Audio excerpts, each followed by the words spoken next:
doubt it's from sympathy alone. Let's see what he wants from me. Any news of her? Have you found her, maybe?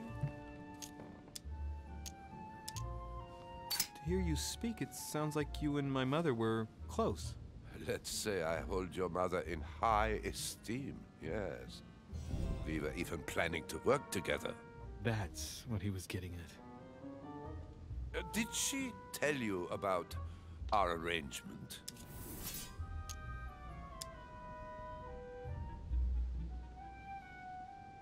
The cat's out of the bag now. More or less, but please do refresh my memory. Yes, of course. Nothing of great importance in itself. During one of our discussions, she spoke of an old book, which might have been of interest to me, and she had agreed to let me have it. A book about what? Ancient occultism. As you are aware, I am a doctor of theology. You might have come across some old books in her belongings, perhaps?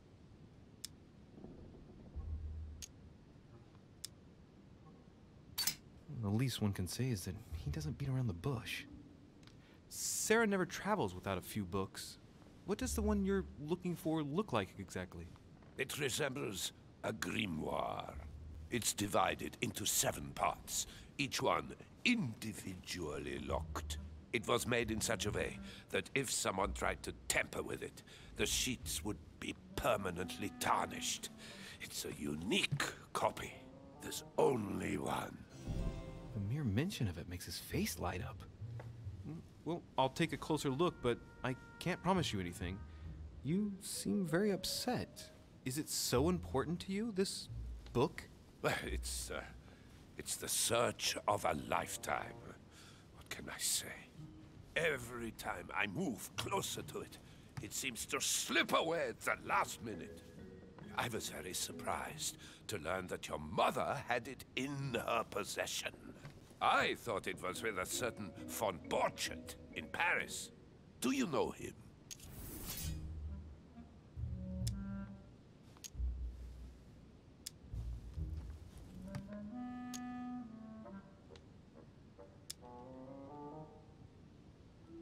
Indeed. My mother and I had a brush with this individual just a few months ago. What about? About an object stolen from the Order a few years ago, which my mother wanted to recover. Ah. This situation comes as a great surprise to me. I got him now. I hope I've been able to satisfy your curiosity, Mr. von Wollner, and that you succeed in finding what you're looking for. Oh, and so do I. And now, what if you told me who you really are working for, instead of keeping up this pretense? I beg your pardon? We both know what you're looking for, von Wollner. You're the one who von Borchardt was planning to sell it to. For centuries, all those who have come into contact with the Al-Azif have bitterly regretted it, Monsieur de Richet. You are playing a dangerous game. Please know that I am working for someone who does not appreciate anyone poking around in his business. Let me guess.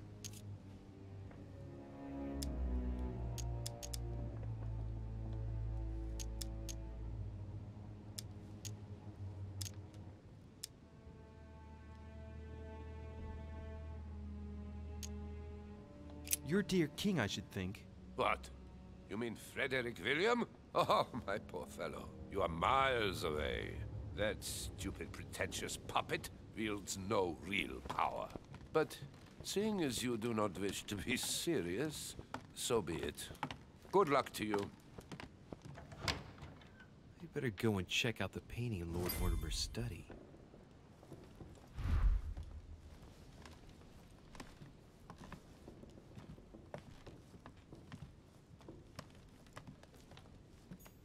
Hey, these look like pages taken from an ancient encyclopedia.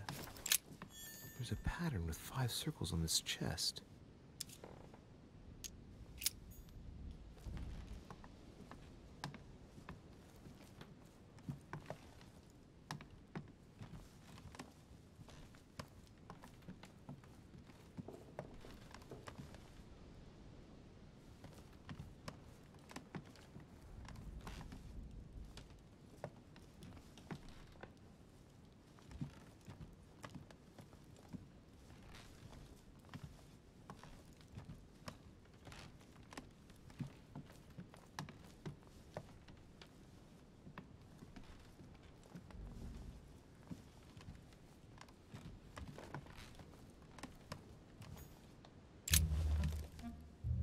Monsieur Bonaparte. May I speak with you a moment? May we?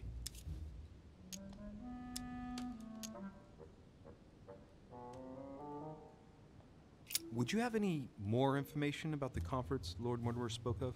Nothing at all. Mortimer is very committed to secrecy when it comes to his conferences. But given the presence of Monsieur Peru and ourselves, I think it must concern France to some extent. Otherwise, I doubt he would have invited 3 Frenchmen to his table, huh? What do you think of Duke Godoy? Well, I'd rather not express any opinion of him. Why is that? His reputation is enough for me.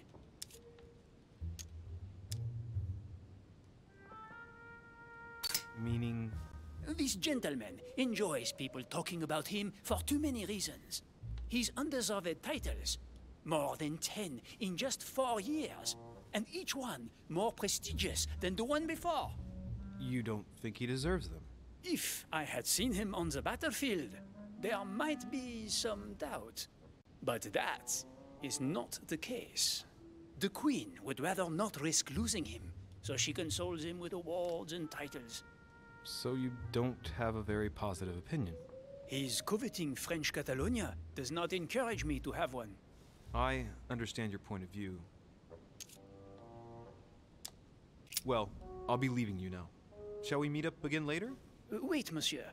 Any news of your mother? Unfortunately not, no. I hope to speak with her about my deal before I leave. Let me know if you find her. À plus tard, monsieur.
What do you want, Louis?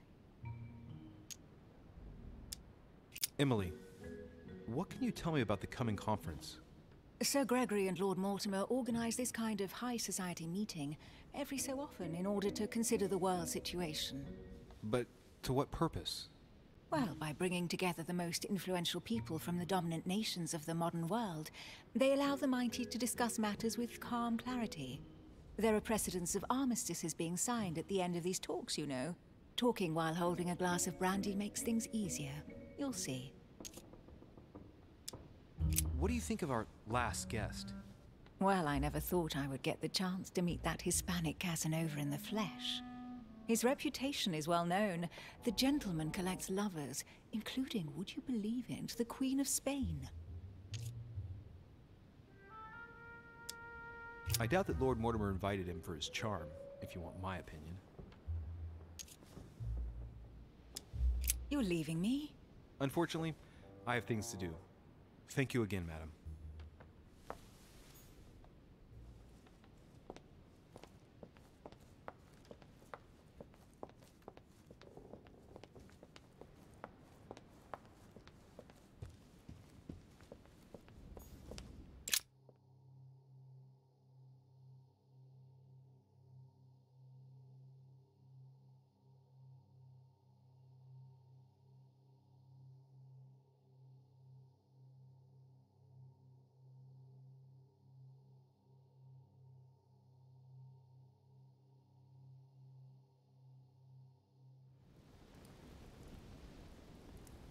So, what did my mother mean by going beyond the nightmare?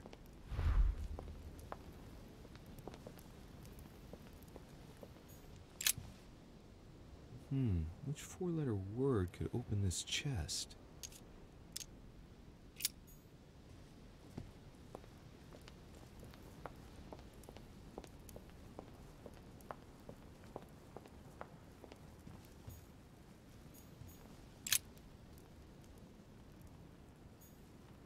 No, what have we got here? Oh, it looks like a model of a lock. It's as if Mortimer is fond of complicating things sometimes.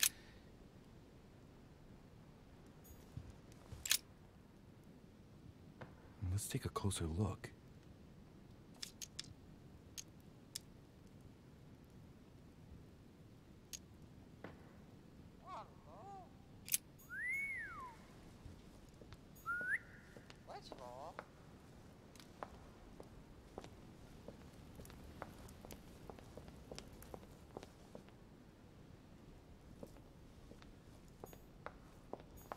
The Nightmare painted by Fuseli in 1781. Ah, this must be what my mother was talking about. Now just need to find out what she meant by go beyond. Hey, looks like it's mounted on rails on each side. It should lift up, I think. There must be a mechanism somewhere.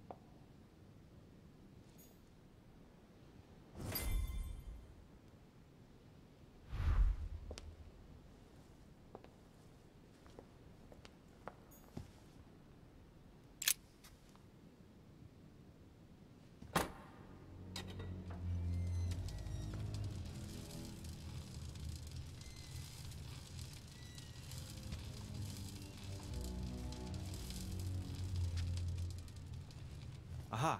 I found it. Oh, what on earth is this? A ring lock now? Great. That's all I needed.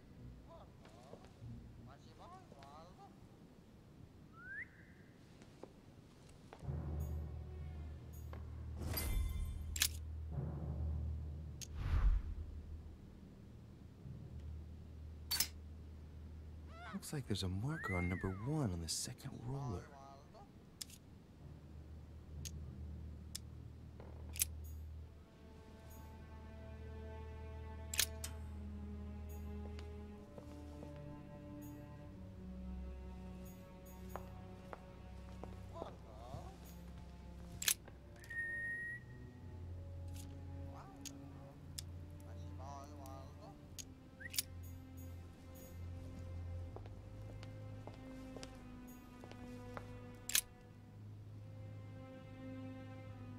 Painting depicting the Third Crusade. It's titled Winter Before the Fall of Saint-Jean d'Acre.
This painting isn't finished.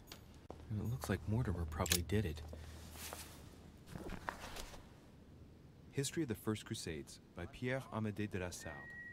Hey, the dates indicate AL, and it looks like 4,000 years have been added to our calendar. Oh, that counting system again.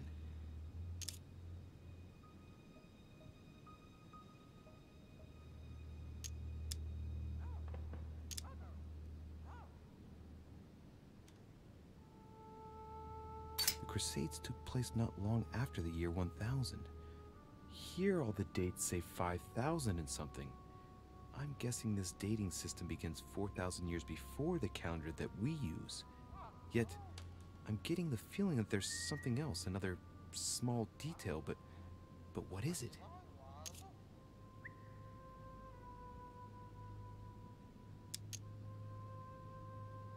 The author is Pierre Amédée de la Salle, none other than the Grand Master of the Masonic Lodge of Paris.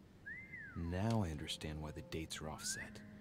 He's using dates based on the Anno Lucis, year 0 of the Masonic calendar, by adding 4,000 years to the Gregorian calendar. But I thought that calendar starts in March.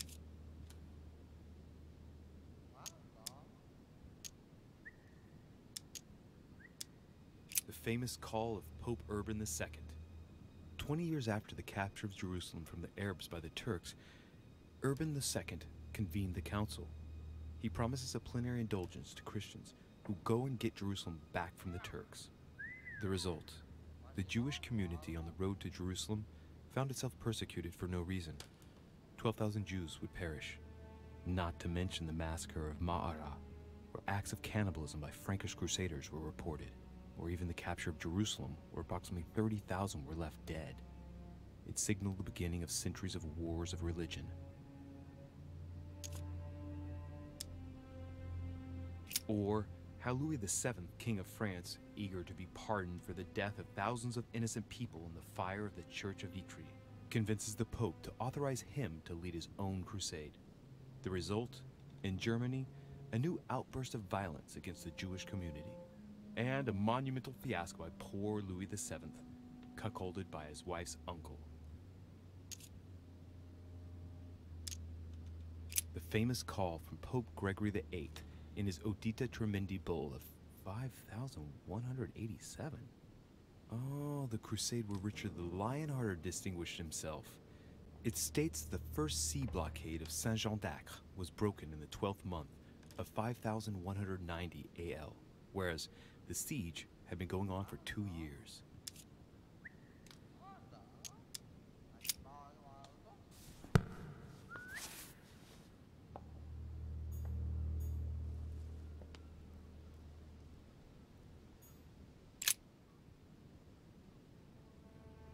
Hey, there are 2 dates on this painting. 1154 AD and 5,154 AL. The 2 dates most likely relate to 2 calendars. The Gregorian calendar and the Freemason calendar.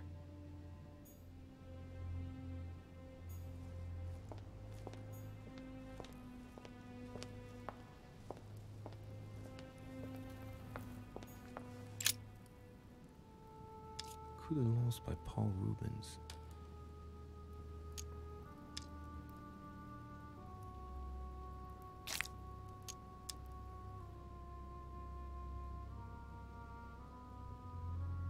It's Christ on the cross as Longinus pierces his side with his spear.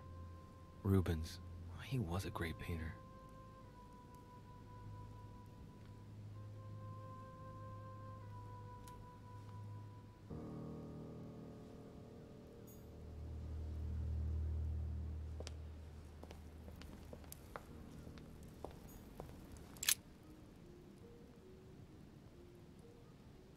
William Alexander Mortimer I, the 12th month of Anno Lucis, 5,190. That's a funny date. That date in 5,000 is something again. I wonder what in the world it means.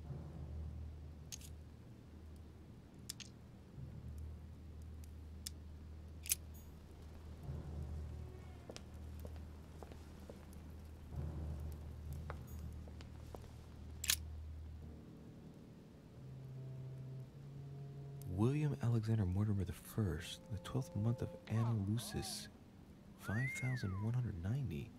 That's a funny date.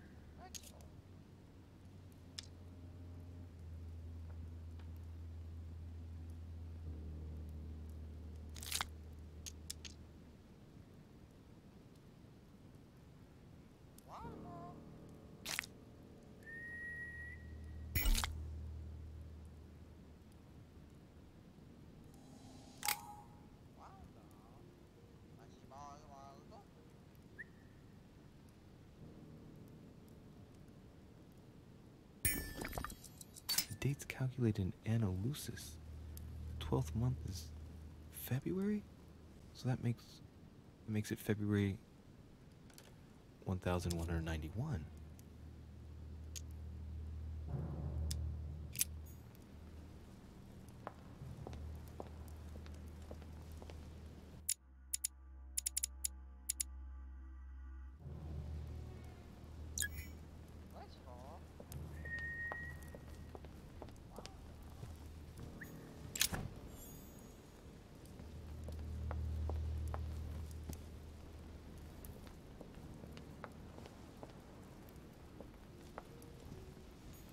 Dante's Purgatory.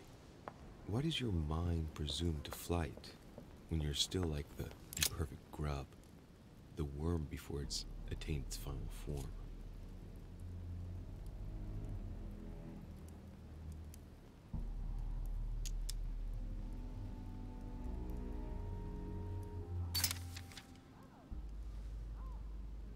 Many families kept documents of their history, but I've never seen anything like this before. Such regularity in writing them up through the generations for such a long time. First time I've ever seen that. Mortimer gives considerable importance to his origins. That's undeniable.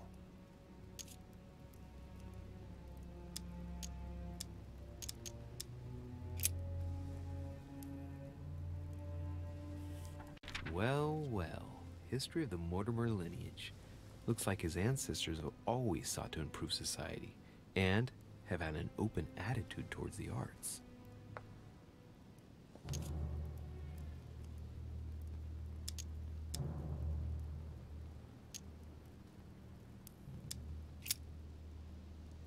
Oh, the family tree.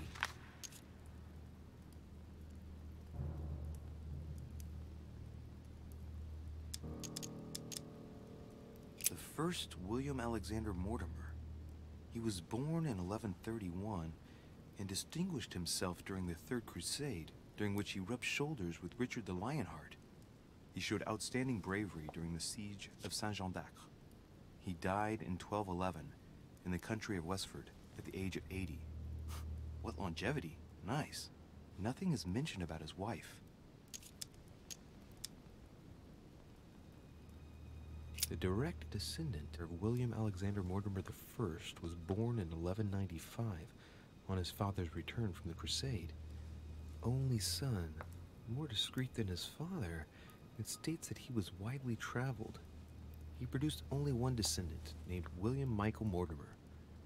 He died in 1275. There's no chapter dedicated to his mother.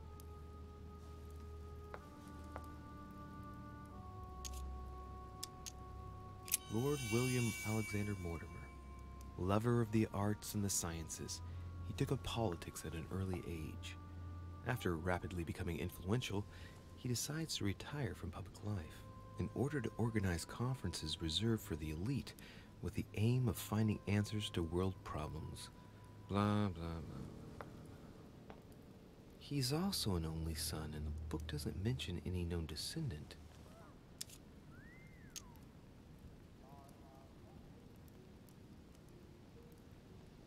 Let's see. All Mortimer's ancestors are called William something Mortimer. That happens a lot in noble families, but here it's systematic. Not a single generation ever breaks the custom. Looks like this family is very attached to their principles. Alright. For one, the women of the lineage are not mentioned at all. What a cavalier attitude. Right. Let's see. Who else is there?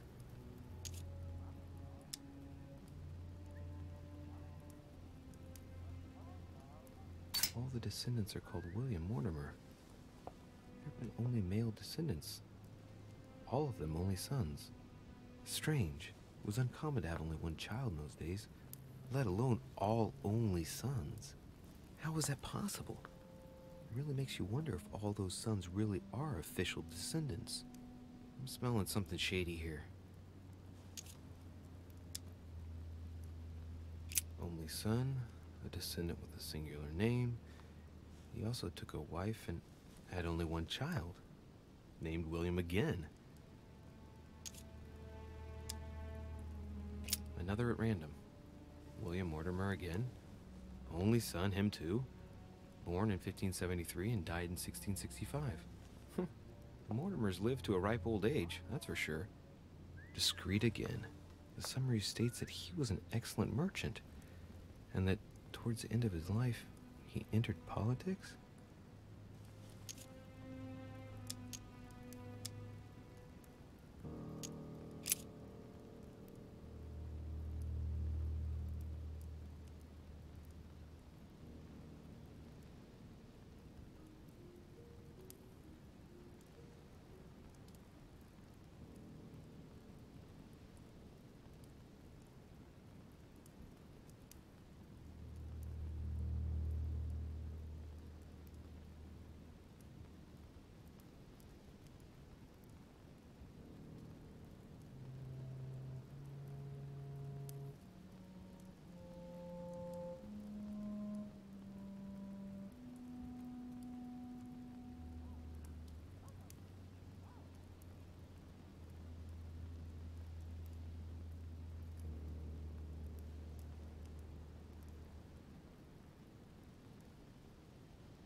This seems to be the list of grants and sponsorships given by the Mortimer family.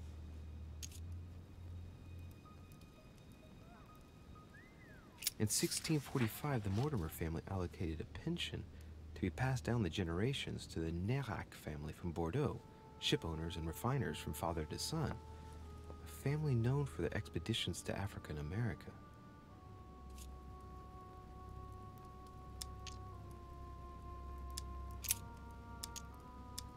In 1489, the Mortimer family participates in the purchase of the Caravel Santa Clara from Juan Niño, shipowner, on behalf of Don Luis de la Cerda.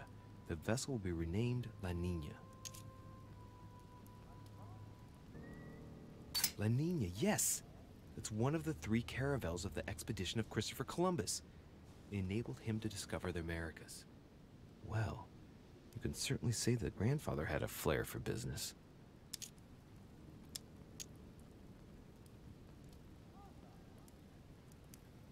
In 1567, the Mortimer family financed a brickworks in Qinhongdao in China, fitted out with 51 furnaces 3.5 meters high, in guise of a protocol gift for Long King, the emperor of the Ming dynasty. I'll bet that brickworks helped maintain the Great Wall.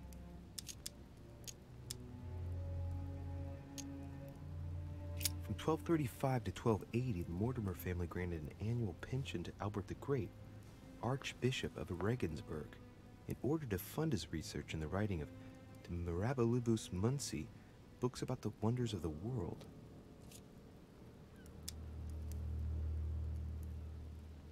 Let's not forget it recorded the recipe for gunpowder in the form of an anagram. They democratized firearms in Europe, no less.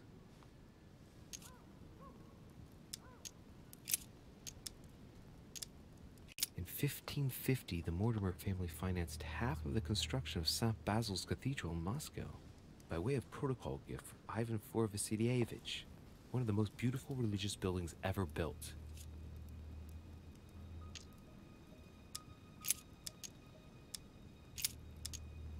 In 1513, the Mortimers financed an expedition of Ponce de Leon to the New World. That was the expedition that resulted in the discovery of Florida, in fact.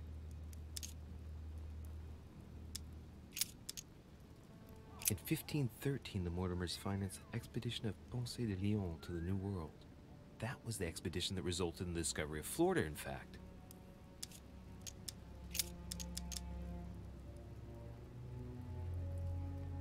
In 1772, Lord Mortimer made a donation of £112,000 to the attention of Achille Basmarin, major ship owner of Bordeaux, for the construction of a ship, the Clary. But that's Lafayette's ship. I thought he paid with his own coin. It's even been suggested that grants were given by the Order, but in fact, that wasn't true at all.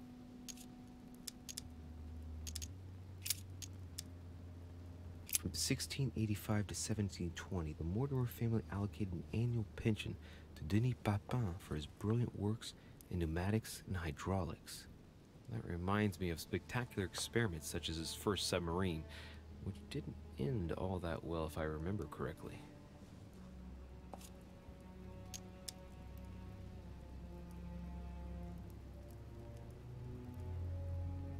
In my opinion, his lesser-known invention of the steam piston ought to be more important in the future.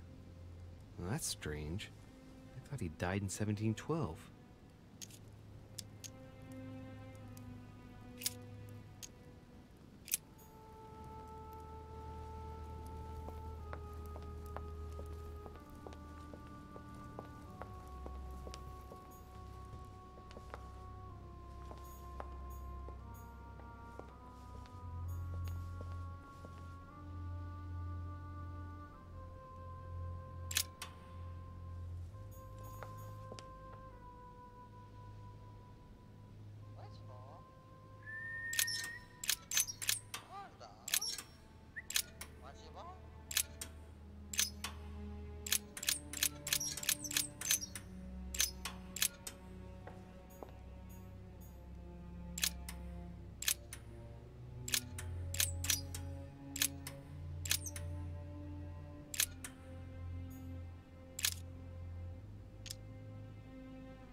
Well, I got it wrong.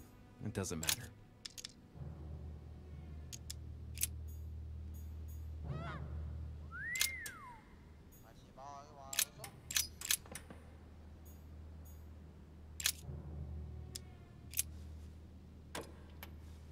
Doesn't work, damn it. I really thought I was close. 1,190. Isn't the right date when you subtract 4,000? I must have missed a subtlety.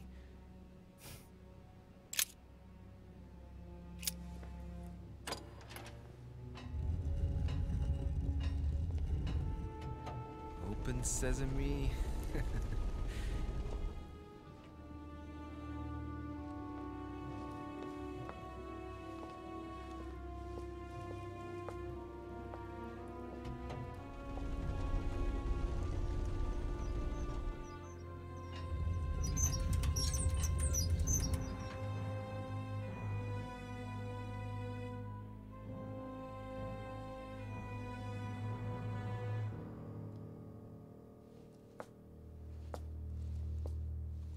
Let's see what you've been hiding, Lord Mortimer.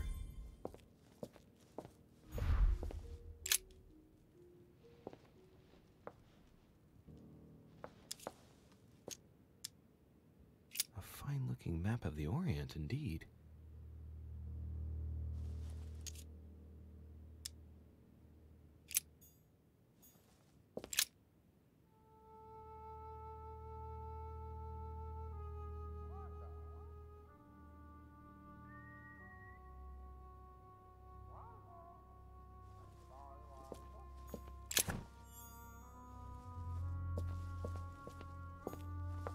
Locked.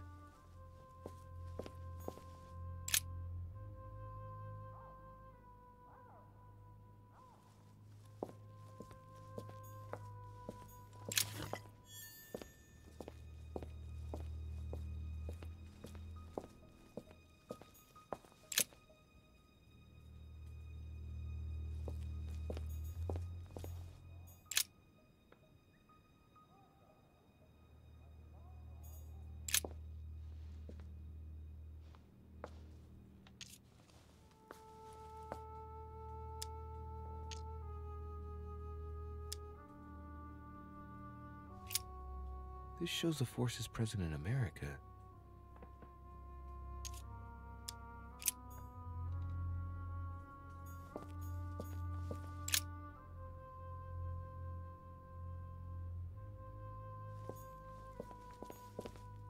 Weakness of the Human Psyche by Guillaume Tremor. He says, it is possible to drill an idea into someone by constant daily repetition until the mind gives in.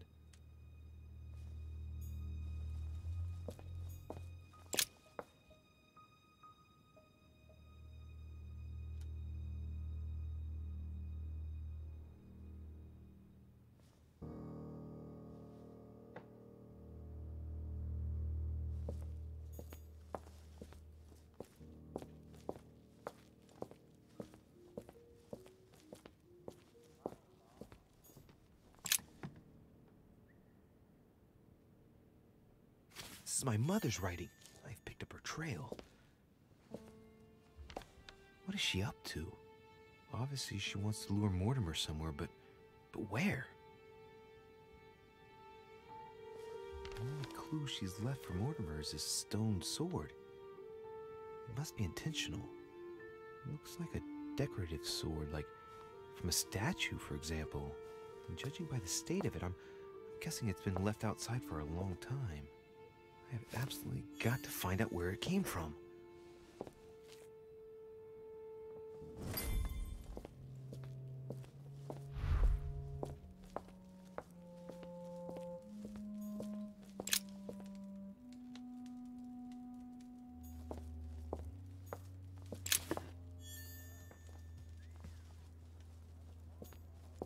A chest with a motif representing the alchemical symbol of fire.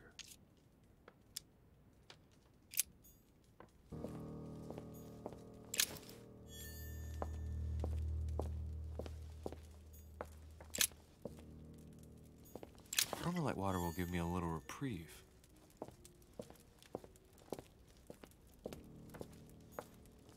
That must be for writing the homing pigeon messages.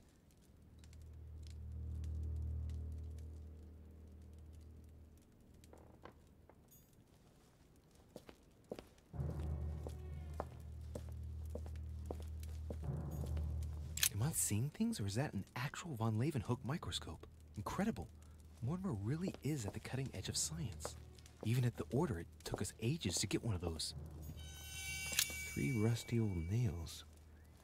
They're about 20 centimeters long. Some goat skulls, chicken legs. Now we all... Look, a pack of tarot cards. Has he been reading the cards? Mortimer? That would surprise me.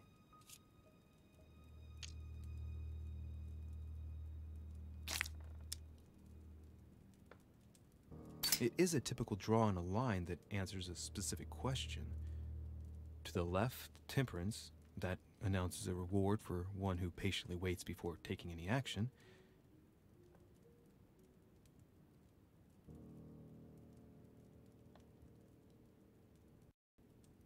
And in the middle, the chariot, which symbolizes triumph and business success. To the right, the emperor evokes a future full of power and stability.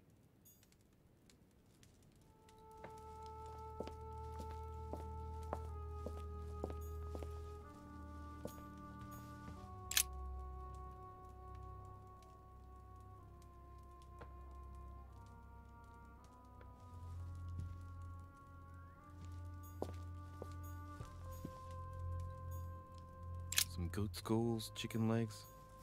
Now we all know what that's for. I'm a little surprised at Mortimer. I didn't seem as the type to be organizing little pagan parties, invoking occult powers, and dancing naked under the full moon. I'm more used to seeing cheap charms like this sold by charlatans in Pré Saint-Gervais. Something strange about this table.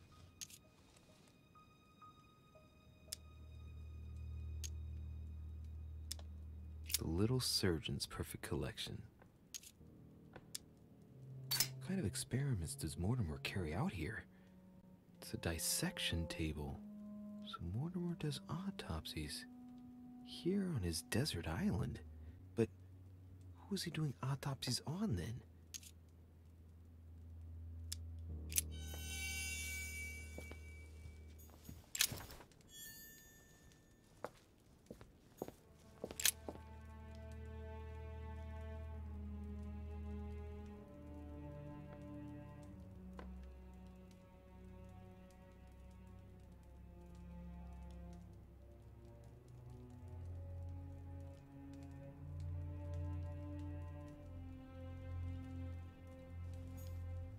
A skeleton by the name of Gustav, if the plaque on the plinth is anything to go by. Mortimer's given a name to his anatomy skeleton. That's morbid. Oh, these are feathers. Pigeon, probably. These are feathers. Pigeon, probably.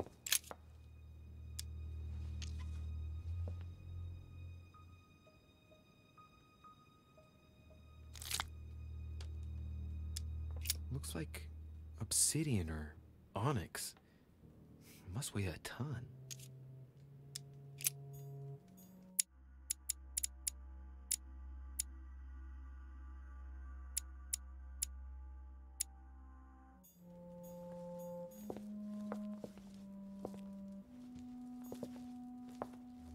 Preservation using formaldehyde. Just as disgusting as ever.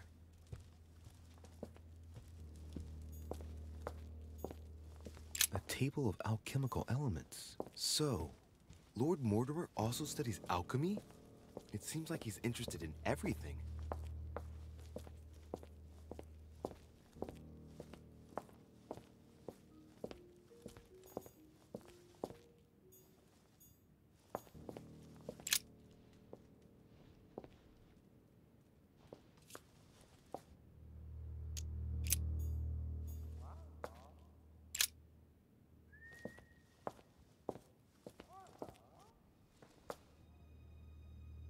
Oh, shit. How am I gonna get out of here now?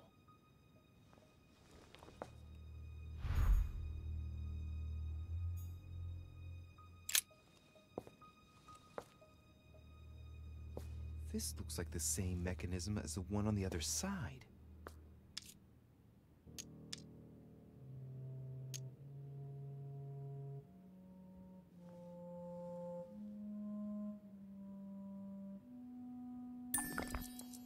These cylinders rotate on the same central axis, so when I enter a number on one side, it corresponds to another one on the other side.